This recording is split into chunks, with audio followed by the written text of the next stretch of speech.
va voir 3 configurations de bracelets différents chez Rolex et vous allez me dire celui que vous préférez. Celui que vous préférez. J'ai 3 montres en ce moment de la marque à la couronne. Il y a un bracelet jubilé, donc le nouveau jubilé monté sur une Datejust 41. Et il y a un bracelet Oyster, complètement brossé sur l'Air King. Et il y a un bracelet Oyster avec le maillon central polymiroir sur une Datejust 36. 3 références différentes de bracelets, 3 conforts différents et 3 looks différents, 3 aspects différents. Donc ça, c'est ce que je vais vous montrer et vous allez me dire ce que vous préférez et je vais vous dire aussi ce que je préfère. Voici ces 3 bracelets. Donc il manque le président. Effectivement, bon bah les amis, la dead date c'est pas pour tout de suite, hein. J'en ai essayé une hier, mais 40 000, j'étais pas prêt.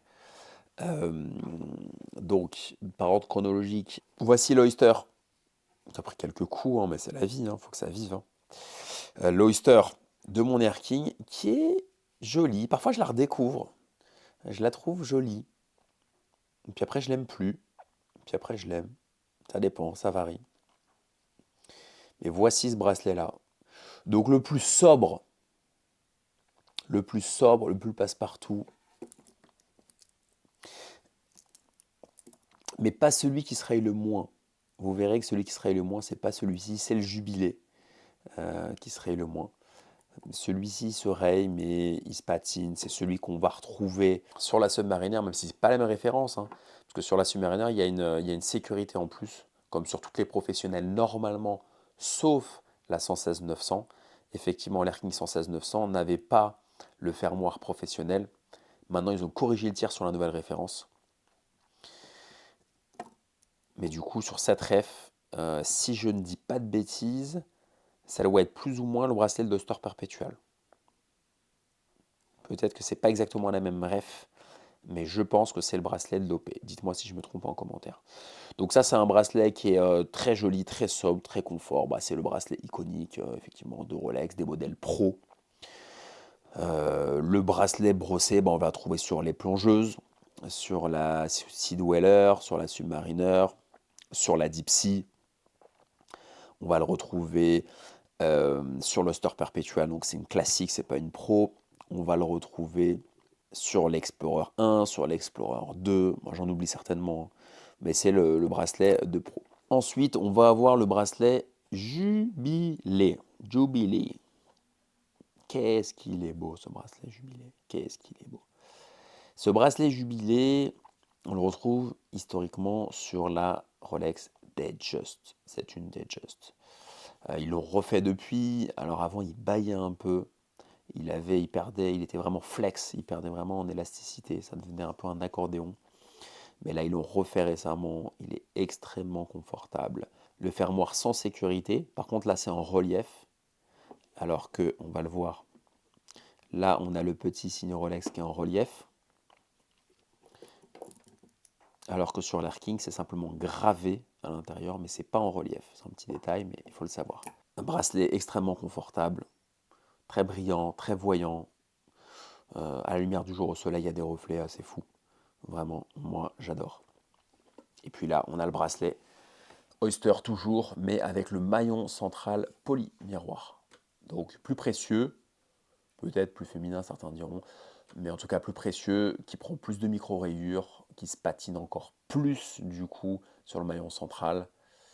Et on va retrouver ça sur... alors c'est pas la même référence à chaque fois parce qu'il y a le fermoir professionnel, là ce qui n'est pas le cas, mais le principe du polymiroir, on va le retrouver sur la Daytona, sur la GMT2,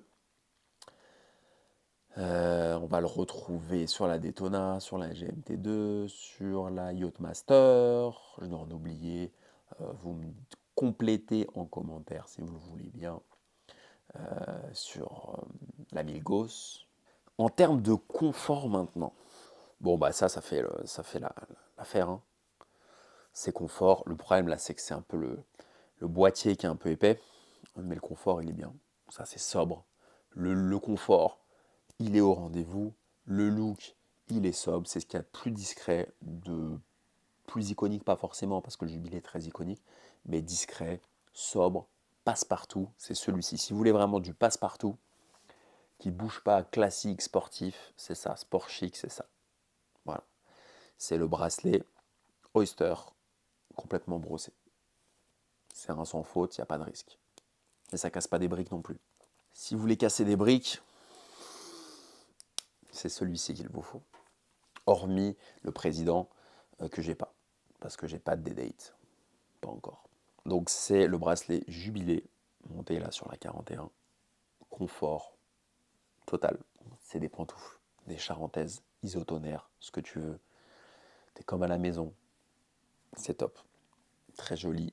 Les détracteurs vont dire c'est effectivement un peu féminin, un peu précieux, un peu trop bijou. Donc là, on n'est plus vraiment dans le sport chic. On a plus de réticence à la porter à la plage. On n'a pas envie forcément de se baigner avec. C'est plus bijou, c'est plus précieux, c'est plus un bracelet vraiment bijou d'homme. Donc c'est un usage un peu différent. Euh, c'est moins polyvalent. Troisième config, qui est forcément un bon mix des deux selon moi. Ce bracelet, donc Oyster, comme l'Air King, mais polymiroir au milieu. Même fermoir, sauf que, donc sans le professionnel, sauf que cette fois-ci, sur la Datejust et non sur l'OP, sur l'ancien Air King 116-900, le Rolex est en 3 dimensions, si je puis dire. Donc c'est plus joli, objectivement pour moi, plus fragile, parce que ça prend des griffures plus facilement, ça marque plus, donc ça donne une certaine patine, comme je le disais précédemment. Même confort, donc aussi confortable que celui qui n'est pas forcément en polymiroir, qui est complètement brossé. Selon moi et selon beaucoup de gens, un peu moins confortable que le Jubilé. Si certains trouvent que l'Oyster est aussi confortable ou confortable que le Jubilé, dites-le moi, mais ça me surprendrait quand même.